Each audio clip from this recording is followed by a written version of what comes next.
Welcome back to Philippines Uncut. I'm your host, Buddy Cunanan. Tonight's topic is swimming, the controversy, the UAAP controversy. And joining us still is Coach Susan Papa, the president of the Philippine Swimming League. And joining her and joining us is the medal champion swimmer, Claire Adorna. Good evening, Coach. Welcome back. And of course, good evening, Claire, to Philippines Uncut.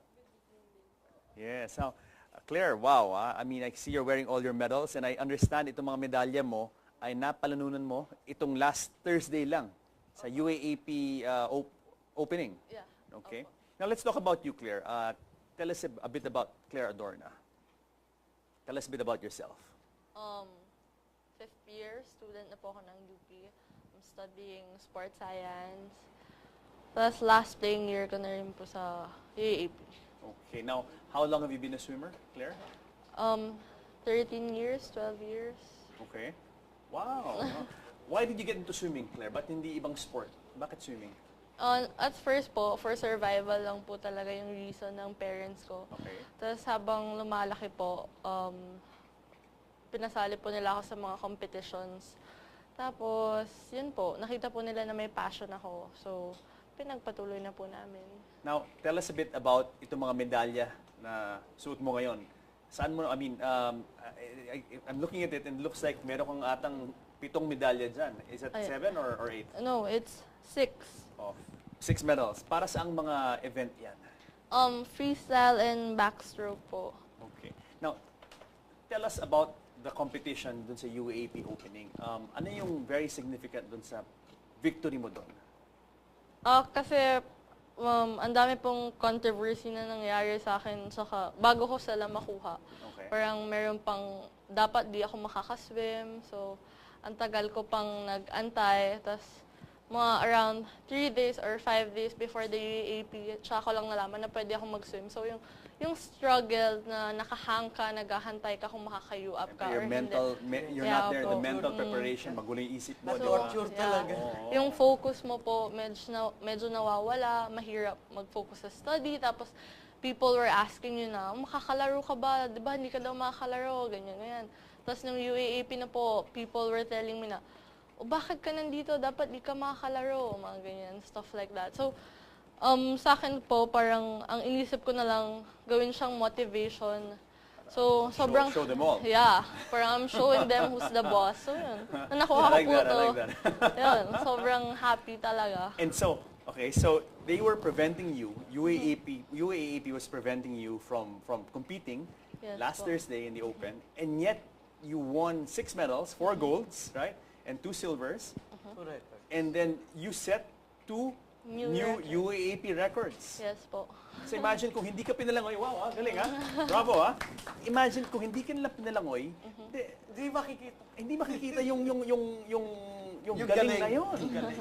So coach, let's go back to that, alright? So we have to trace the chronology of this kung bakit siya hindi pinapalangoy dun sa UAAP competition last Thursday. And it all goes back to sa ika nga itong memo na which prevented her from going to Kazan, Russia. Pumunta siya sa Kazan, di ba? Yes. Okay. Pumunta siya sa... So how did that play out? Okay, I want to ask Claire. Claire, nakita mo itong memo na to, di ba, from UAP, and it says here, and I'm reading it, okay, and then I can see no reason why hindi sila naglagay ng reason kung ba't pinagbabawal yung mga UAAP athletes to swim sa Kazan, Russia, sa biggest university athletic games in the world, which you actually went to, di ba? So this was preventing you from going. Pumunta ka sa Kazan.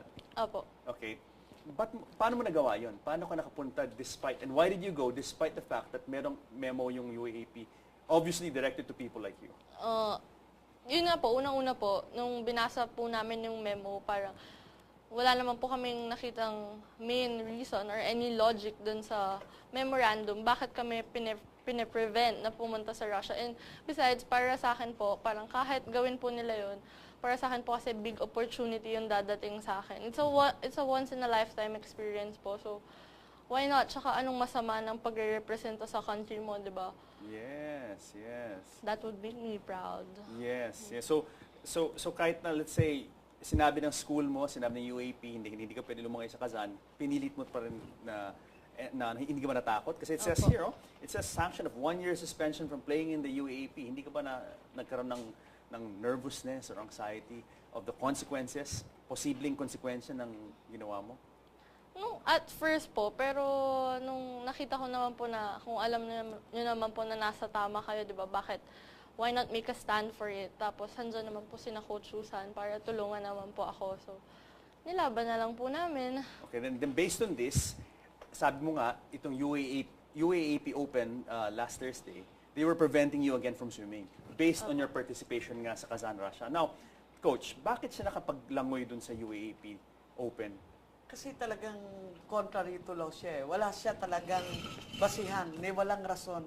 So, immediately, humingi ako ng tulong kay Senator Nikki Cosseteng. Tinanong ko sa kanya, kakilala niyo po ba yung UP coach, UP president? Sabi niya, yes. Can you help me meet with him? Because there is a UP student by the name of Claire Adorna na yung kasama natin, dahil kasama din si Senator sa na hindi pala lang yun sa UAAP. So we went to the UP president, si Dr. Alfredo Pascual. And immediately, in fact, when he saw the memo, sabi niya, bully to ah. Yun ang sinabi imagine, niya. Ah. Yeah, yun bullying, sabi niya. bullying. By the UAAP. UAAP. Niya sabi ko, oo nga po sir eh. Pero sabi ko, may problema po kasi. Kasi yung bata, hindi makakalangoy sa UAAP because yung memo nga sa board, wala po kaming alam na ganyang rason. Bakit hindi? Wala nga rason eh. Wala. Oh. Kasi eligible naman siya. Last year, lumangoy siya. At saka nung dati rin nag-participate siya sa Shenzhen, China, nakalaro naman siya sa UAAP. So bakit ngayon, wala. Tapos, yun ang nakita ko. Sabi kong ganun, sino ba mga miyembro ng board? So, yung mga athletic director, like si Ricky Palu, nalaman ko na isa sa mga board director. Sabi kong gano'n, yan din yung nakita ko sa Kazan, Russia, who is also applying for membership in PESAP. Yes. So sabi ko, bakit ang UAAP board is disallowing Claire not to participate when, bakit sila nag-a-apply din doon sa PISU? Yes. Okay, so I have a question. So, sabi ko gano'n, ano kaya ang problema? Tapos nakikita ko, nung nanood na ako ng UAAP, sabi ko, may pagkasalbahay pala itong si Ricky Palu. Kasi nakita ko siya yung athletic director doon sa Ateneo. So, yes, yung pala, ang kalaban ng Ateneo rin ay yung UAAP. In fact, na-dethrone nga nila. Dati sila ang champion, if I'm not mistaken. Yes, so, yes. if Claire also will not be able to swim, can you imagine? Sana Ateneo sa Torture talaga sa kanya eh. Anxiety eh. Sana pala hindi ka lumangoy, atenista ako eh. Yeah! Okay, no. I'm glad you won. So, I have a question, Coach. Bakit iniipit si Claire? Bakit? Because, obviously, by going back what you're saying, kung hindi nga lumangoy si Claire, limado yung mga Ateneo swimmers, Oo. di ba? Ang mga tinalo niya yung Ateneo swimmers eh. And also, yung we are going back to dun sa power, grabbing the power. Siguro yung tong UAAP, gusto nila sila yung mag-represent dun sa PESAP, pero Dun sa PISU, dun sa sa universidad. the biggest university athletic competition. Okay. You're going back na gusto nila manipulate nila sila magpadala ng mga athletes. Ng mga magagaling. Na magagaling. Samantalang, this should be open to everyone, not only UAAP. Sabi mo nga, di ba, si Claire went to Kazan, and she swam in Kazan, and then UAAP, of which Mr. Palu is a director or an official, was preventing him from going. And yet, as you said, they were there, Mr. Palu was in Kazan, and he was there representing UAAP, and they were applying to get FESAP's position. Together with Philippine Olympic Committee. Together with Philippine Olympic Committee. Hontiveros. Yes. So sabi kong ganon, ano to? Anong klaseng palakad ang ginagawa nila? They're stopping UAAP. Kasi hindi lang naman si Claire eh. Meron nga isa pang, there were a couple of other swimmers. Marami pa. Yes. Even yung Bartolome, kasama rin. They were already given travel order and yung accreditation, yung parang visa nila. Yes. Pero hindi nga sila sumama dahil because of this memo. Yes. Pero si Claire talagang nag-stand siya. So yun ang talagang napakasamang ginagawa. Nang dapat malaman din ng tao na bakit hinihinto ang UAAP swimmer, yet sila pumunta doon to apply? To apply. Obviously, there was a hidden agenda. Uh-huh. Obviously may agenda doon. I mean, kung na doon sila to apply, and yet their own swimmers in UAAP hindi nila pinapapunta. In fact, if I were in their position, proud pa nga ako eh. Oo. Napupunta si Claire doon, baka sakali Di ba manalo. dapat ganon? Yes, because she's one of ours. That's how it diba? should be. Well, she's one That's of how ours. it should be. Oo, I would be proud. And then, nung nakalaro na siya, nakabalik na siya. Then, nakabalik na siya, they were trying not to tell her that you will not be able to participate in the UAAP. Yung opening. So, another Yes. hidden, Threat. ano na naman yun. And understand, Claire, sumulat ka sa UAAP. Anong sinulat mo sa UAAP? Pinasulat ka, di ba? Ano yung sinulat mo? Nilagay ko lang po doon na Hindi, yung question, ano yung pinapasulat nila sa'yo? kung bakit daw po ako sumali sa Universidad. Yun At yung reason. bakit kailangan Apo, hindi apo. siya masuspende? Apo. Wait. So, so UAAP, based on this memo, okay, signed no less by Father Rendon, na walang reason, threatening you with suspension if you swam in Kazan, Russia. Ngayon, after coming back, ikaw pa'y pinapasulat at ikaw yung pinapa-explain kung ba't hindi ka dapat i-suspend. I-suspend.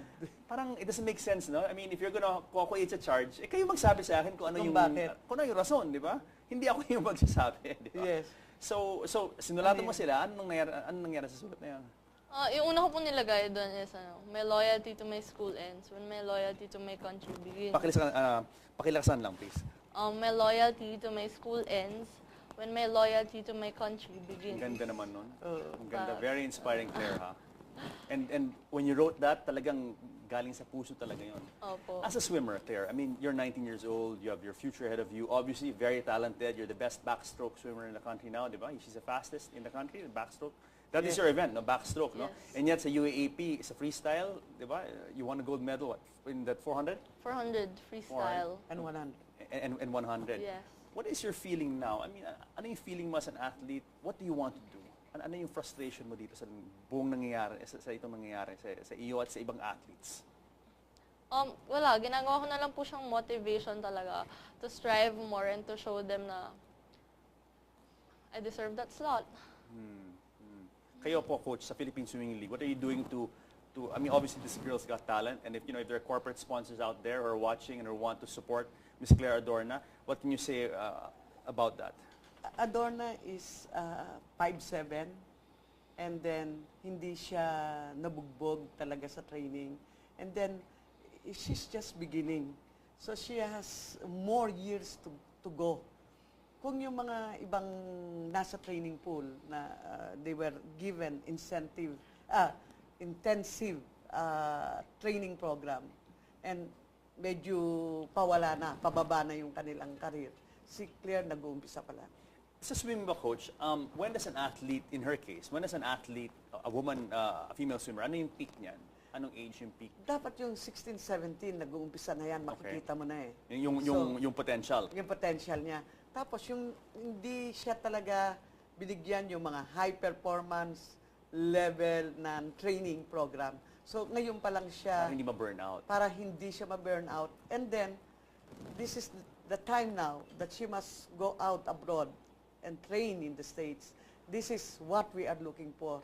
Sana may tumulong sa amin na makatrain siya sa States at talagang I think she will start breaking Philippine records and eventually start getting good times, and finally the swimming Finally, magkakaroon na tayo ng medal ng will be able. Asian Games Kasi naman. Or may SEA 19 pa siya, 19. And I see the times eh. I'm telling you before. And you've seen, you know your stuff, Coach. You've seen them all. You've seen swimmers. Yes. You can spot talent when you see one. Yes. May sinasabi nga sa akin si Claire, nung kinukuha na siya, magaling na siya, sikat na siya. If I may say it. Ikaw na lang kaya magsabi. Ikaw magsabi. Let me ask him this. Okay. Claire, bakit, okay, so now you're a member of the Philippine Swimming League, tapos meron tayong National Sports Association nga, ng Philippine Amateur Swimming Association, yung presidente nun, yung kaibigan namin ni Coach Susan na si Mark Joseph. Ba't hindi ka sumali dun sa PASA? Bakit ka sumali sa Philippine Swimming League? Yun, pinopondohan yun ng gobyerno. Ito, private money lang to. Minsan naghahanap pa ng pera. Ba't ka sumali sa kanila? Dati po talaga, PASA member ako. Pero nung nabuo po yung PSL, nakita ko po yung big difference between PASA and PSL. Una-una nga po sa PASA po kasi parang ang daming binabayaran and paikot-ikot lang naman po. Unlike sa PSL, wala po akong binabayaran. At the same time, nabibigyan po nila ako ng exposure from competing international. Nabibigyan po nila ako ng big exposure, big opportunities. Ngayon na marami ka ng medalya around your neck, hindi ka ba nililigawan ngayon ni Mr. Mark Joseph? Ligawan in the sense that inaanyayahan kang sumali ng PASA. Opo, inaanyayahan po nila ako. Pero through PASA coaches po, parang PASA coaches na po yung nag-invite sa akin na, sumali ka sa ganito, ganyan. Para makapunta ka sa ganito, makasali ka, ganyan. Ano naman sagot mo sa kanila? Wow, parang magandang offer yun, ah. Anong sagot mo sa kanila? Hindi na lang po. Bakit? I mean, if you don't mind me asking, how come? May loyalty po kasi ako sa PSL at saka parang naisip ko po kasi noon, way back before pa lang na, nung hindi pa naman po ako ganun kalakas, nandiyan na po yung PSL para i-grow nila ako. Tapos ngayon na malakas pa rin, lumakas, well, if I may say, andyan pa rin po sila sa akin. So, don't worry, stick Claire, with the plan. marami ka pa mararating, that's for sure. I mean, Thank you can you. see talent when we see talent, we know it's there and very inspiring. Now, tell us about yung training regimen mo. How hard do you train? How often do you train? I mean, obviously, may talent ka, but you wouldn't have these accomplishments kung wala kang preparation, discipline, training. Tell us a bit about what you do. Twice a day po ako nagtitraining, pero at the same time, since student po ako, so ginagampanan ko yung pagiging isang student athlete ko. So, big discipline po talaga as much as possible. Iwas muna sa social life. Ganyan. Maraming sakripisyo talaga, no? Opo. Pero, yun nga po, lagi ko na lang po iniisip na, no pain, no gain. Of course. No, definitely. And very inspiring to see a UP student like you na real deal. Ika nga, sabi ko nga, coach, nung pre-shoot natin, sabi natin may isang UP student na si Mark Joseph Solis na nagpe-plagiarize na nakakahiya talaga. Here we have a UP student who is the real deal, who brings it on, who is a model student, model athlete, model young person. Now, I understand, Claire, aside from being a swimmer, triathlete ka din. Opo. Paano mo napapagkasya lahat yun? Triathlon, swimming, going to school in UP, which is a hard school to go to. Paano mo napagkakasya lahat yun? Discipline po talaga. Tsaka at the same time po kasi ginagawa ko pong cross-training yung triathlon ko. My swimming, which is nakakatulong naman po talaga. Some may say na sobrang hirap po talaga, pero as long as you have the passion po talaga and love for the sport, mag-e-excel ka That's po what it's all talaga. about, no, Coach? No? Passion and love for the sport. I wish that everyone watching this show involved in UAAP and POC and PASA would somehow let that sink into their heads, di ba? Mahalin niyo yung sport mo, mahalin mo yung bayan mo, tama na yung politika. Ano masabi mo, Coach? Dapat swimming lang Diba? talaga eh. Diba? Ganun lang kasimple lang talaga. Kaya lang, talagang hindi nila naiintindihan yung mga nakaupo. Hindi nila naiintindihan kung what sports is all about. Kung ano yun lang yung maisip nilang problema, ito, ang problema natin sa nutrients. Susunod na, problema natin yung training, conditioning. Wala talagang programa. So, hindi tayo talaga mananalo. And imagine, nakapagpadala tayo ng 11 athletes sa Olympics and 2 swimmers. There will come a time if we will not wake up. What happened to basketball? People may not know. We have not been participants in the Olympics in basketball since 1972. Okay, why? 2013. Hindi na nga tayo nagpa-qualify. So you're saying the time will come, pati sa swimming, Pati sa swimming, hindi tayo magka-qualify kasi meron ng quota. So, if the powerful house begins to get all the standard time at tayo hindi. Kasi tayo, we are only making it to the Olympics only because of yung wild card. Because you can bring one boy, one girl without making the standard. Yes. But because of the quota, if all the powerhouse, yung Japan, China,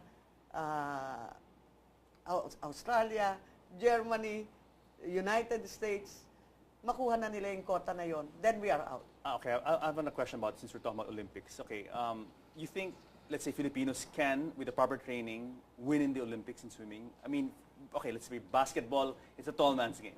Yes, reality yes, yun, reality yun. Yes, yes, Pero yes. sa swimming, let's say in Claire's case, do you think merong potential tong batang to na Kasi sa Olympics? right now, you know, I will be truthful.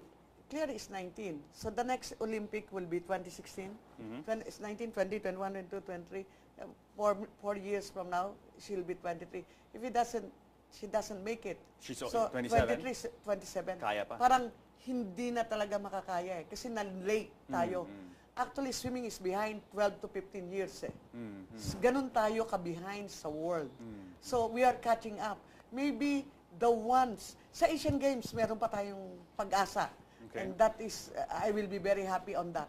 Pero siguro kung meron tayong 7 years old now, or 10 years old, 12 years old, and we will prepare Yes. her now, 10 years from now, Yes. may pag-asa tayo. We can have another Manny Pacquiao. Well, Claire's job now is really to be a model. I mean, very inspiring tong si Claire nga, this example, pati mga sinabi niya lahat. Claire, we have 1 minute to close. 30 seconds, words for our audience. Last words. Huwag kayong matakot to fight for what is right. You have to speak up, tapos stay humble lang. If you know that you're in the right place, just do the right thing to do. May mga tao naman na handyan lagi, na ready tumulong para sa inyo. So, don't be afraid to speak up. Naku, ang galing na naman sinabi Ganda nito. yan. Oh. Coach, ikaw naman. For us, we are also beginning to speak out that as far as the Philippine Sports Commission is concerned, dapat hindi na talaga ang tinitingnan talaga yung kabuuan, kung sino yung makakagawa. Dapat yung pondo talaga maigastos o mai-appropriate talaga sa tamang pamamaraan. Hindi yung kung saan-saan lang napupunta at nababaliwala ang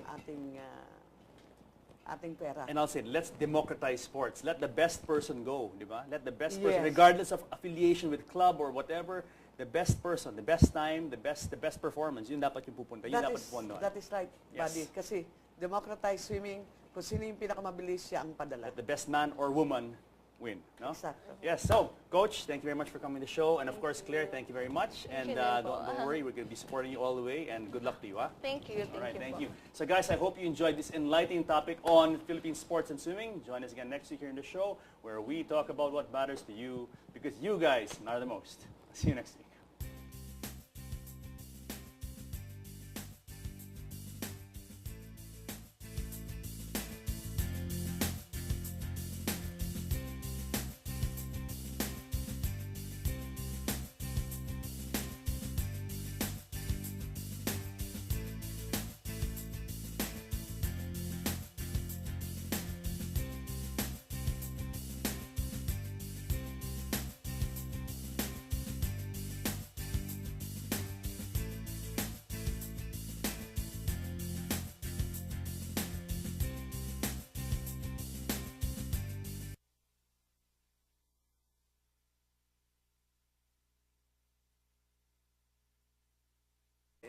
I'm looking at it and it looks like meron kang atang 7 medalya dyan. Is it Ay. 7 or 8? No, it's 6.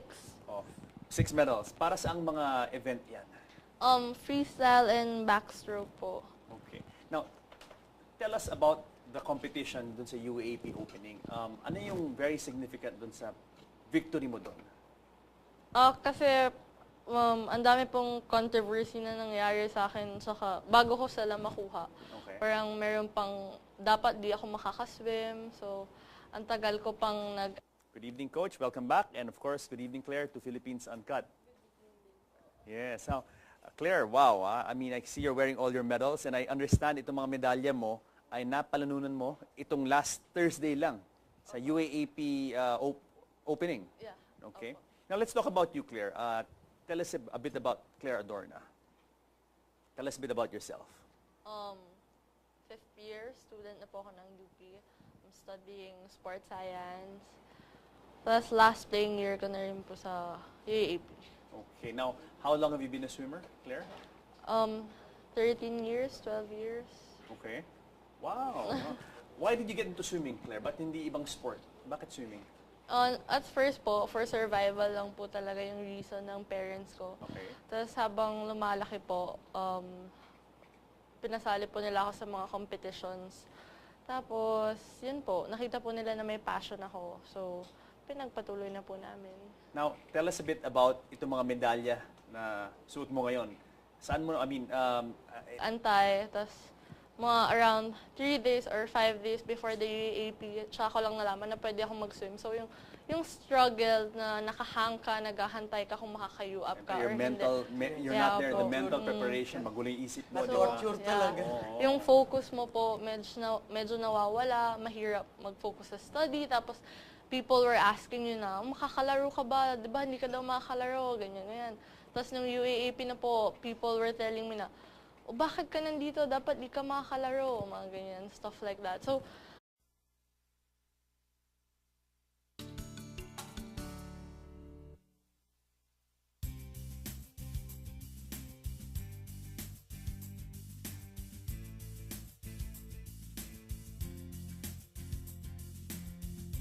Welcome back to Philippines Uncut. I'm your host, Buddy Cunanan. Tonight's topic is swimming, the controversy, the UAAP controversy. And joining us still is Coach Susan Papa, the president of the Philippine Swimming League. And joining her and joining us is the medal champion swimmer, Claire Adorna.